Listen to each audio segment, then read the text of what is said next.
प्रिय माताओं, क्या आपने कभी सोचा है कि गर्भ में आपका शिशु आपकी हर बात, हर भावना और हर कथा को सुन रहा है और वही बातें उसके स्वभाव, उसकी बुद्धि और उसके भविष्य को आकार दे रही है। कहा जाता है, महाभारत में एक ऐसी दिव्य कथा है जिसे यदि गर्भवती माता सुने तो संतान में धैर्य, सही निर्णय लेने की शक्ति और धर्म के प्रति अटूट विश्वास जागृत होता है। यह केवल एक कहानी नहीं है, यह एक ऐसा ज्ञान है जो जीवन को सही और गलत का अंतर सिखाता है। और शायद यही वह कथा है जो आपके बच्चे के जीवन की दिशा तय कर सकती है। इसलिए इस कथा को अंत तक अवश्य सुनिए। महाभारत का समय था। पांडव वनवास में थे। जंगलों में जीवन आसान नहीं था, लेकिन उनके मन में धैर्य और विश्वास था। एक दिन युधिष्ठिर, भीम, अर्जुन, नकुल और सहदेव वन में चलते चलते बहुत प्यासे हो गए। युधिष्ठिर ने सहदेव से कहा, जाओ पानी लेकर आओ। सहदेव आगे बढ़े और थोड़ी ही दूर पर एक सुंदर और शांत सरोवर दिखाई दिया। जैसे ही वह पानी पीने लगे, एक गंभीर आवाज गूंजी, हे मानव, मेरे प्रश्नों का उत्तर दिए बिना यदि तुमने यह जल पिया तो तुम जीवित नहीं रहोगे। लेकिन सहदेव ने उस आवाज को अनसुना कर दिया और जल पीते ही वह वहीं गिर पड़े। जब सहदेव वापस नहीं आए तो युधिष्ठिर ने नकुल को भेजा। नकुल भी उसी सरोवर तक पहुंचे और वही आवाज फिर गूंजी, लेकिन उन्होंने भी ध्यान नहीं दिया और वे भी वहीं गिर पड़े। इसके बाद भीम गए, फिर अर्जुन गए और चारों भाई उसी स्थान पर अचेत होकर गिर गए। अब युधिष्ठिर स्वयं वहां पहुंचे। उन्होंने देखा उनके चारों भाई भूमि पर पड़े हैं। यह दृश्य बहुत दुखद था, लेकिन उन्होंने धैर्य नहीं खोया। उन्होंने समझ लिया कि यह कोई साधारण घटना नहीं है। तभी वह रहस्यमय यक्ष प्रकट हुआ। उसने कहा, हे युधिष्ठिर, तुम्हारे भाइयों ने मेरी बात नहीं मानी, इसीलिए ये इस अवस्था में है।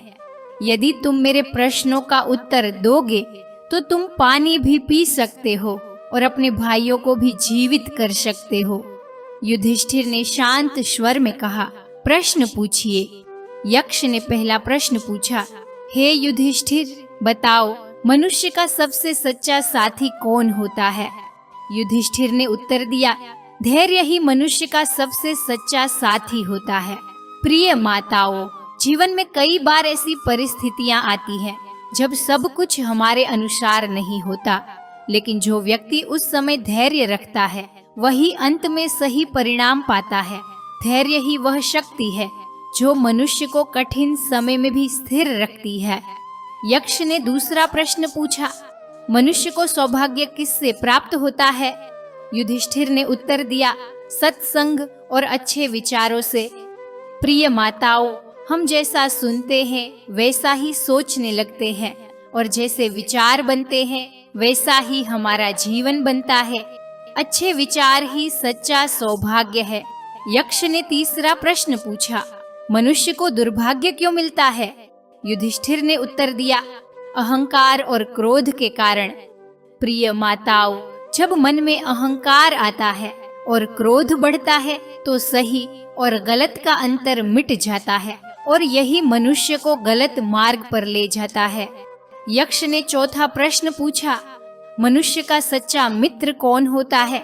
युधिष्ठिर ने उत्तर दिया, उसका धर्म, उसके अच्छे कर्म। प्रिय माताओं, जीवन में बहुत से लोग मिलते हैं, लेकिन हर कोई साथ नहीं रहता। हमारे कर्म हमेशा हमारे साथ रहते हैं, इसीलिए अच्छे कर्म ही सच्चे मित्र होते हैं। यक्ष ने पांचवा प्रश्न पूछा, संसार का सबसे बड़ा आश्चर्य क्या है? युधिष्ठिर ने उत्तर दिया, मनुष्य हर दिन दूसरों को मरते देखता है, फिर भी सोचता है कि वह हमेशा जीवित रहेगा। प्रिय माताओं, यह हमें सिखाता है कि जीवन बहुत अनमोल है। हर दिन को सही कार्यों में लगाना और हर पल को समझदारी से जीना, यही सच्चा ज्ञान है। यक्ष ने छठा प्रश्न पूछा, माँ और पिता का महत्व क्या है? युधिष्ठिर ने उत्तर दिया, माँ पृथ्वी से भी महान है और पिता आकाश से भी ऊंचे हैं। प्रिय माताओं, यही वह भाव है जो जीवन में सम्मान और संस्कार की नींव बनाता है। यक्ष युधिष्ठिर के उत्तरों से बहुत प्रसन्न हुआ। उसने कहा, तुम अपने एक भाई को जीवित कर सकते हो। युधिष्ठिर ने कहा, मैं नकुल को जीवित करना चाहता हूँ। यक्ष ने पूछा, भीम और अर्जुन को क्यों नहीं? युधिष्ठिर ने उत्तर दिया, मेरी माता कुंती का एक पुत्र मैं जीवित हूँ, लेकिन मेरी दूसरी माता माद्री का कोई पुत्र जीवित नहीं है। इसलिए मैं चाहता हूँ कि उनका पुत्र नकुल जीवित हो जाए। यह सुनकर यक्ष अत्यंत प्रसन्न हुआ। उसने कहा, तुमने सच्चे धर्म का पालन किया है। और उसने सभी भाइयों को जीवित कर दिया। प्रिय माताओं, इस प्रकार युधिष्ठिर ने अपने धैर्य, अपने ज्ञान और अपने धर्म से न केवल यक्ष को संतुष्ट किया, बल्कि अपने सभी भाइयों को भी जीवन वापस दिलाया। यह कथा हमें सिखाती है कि जीवन में सबसे बड़ी शक्ति ना तो बल है, ना ही धन है, बल्कि सही समय पर लिया गया सही निर्णय ही सबसे बड़ा बल होता है। जब मन शांत होता है, जब विचार शुद्ध होते हैं और जब हृदय में धर्म होता है, तब हर कठिनाई धीरे धीरे सरल हो जाती है। प्रिय माताओं, आप जो सुनती हैं, जो सोचती हैं और जो महसूस करती हैं, वही भाव आपके गर्भ में पल रहे शिशु तक पहुंचते हैं।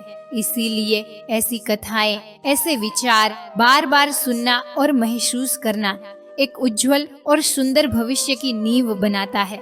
धीरे धीरे यही संस्कार आने वाली संतान के स्वभाव का हिस्सा बन जाते हैं और वही संतान जीवन में सही और गलत का अंतर समझती है, धैर्य रखती है और हर परिस्थिति में सही मार्ग चुनती है। आशा है यह कथा आपके मन को शांति देगी और आपके जीवन में सुंदर विचारों का संचार करेगी। यदि यह कथा आपको पसंद आई हो तो कमेंट में जय श्री कृष्ण अवश्य लिखें। धन्यवाद।